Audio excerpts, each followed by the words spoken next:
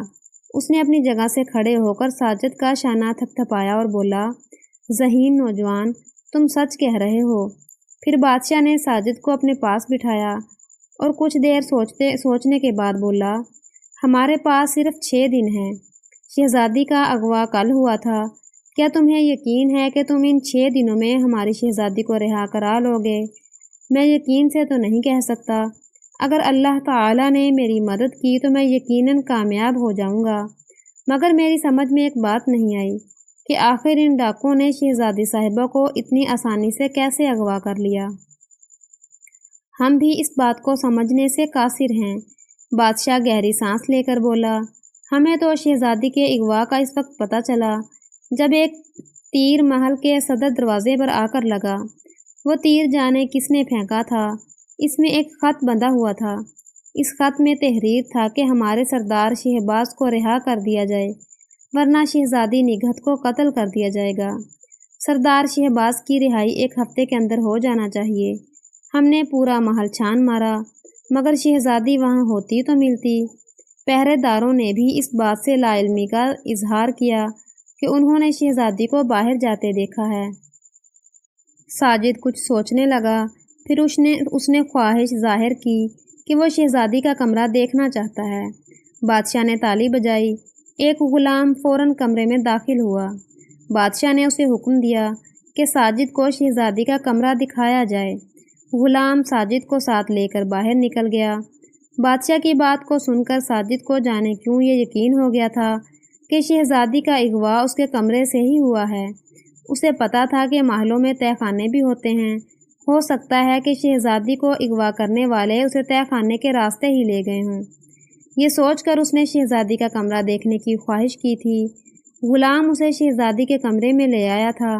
کمرہ بے حد خوبصورت تھا اور اسے بڑی نفاست سے سجایا گیا تھا۔ ساجد چاروں طرف نظریں گھما کر کمرے کا جائزہ لینے لگا اور پھر اسی وقت اس کی نظر ایک خوبصورت چڑیا پر پڑی۔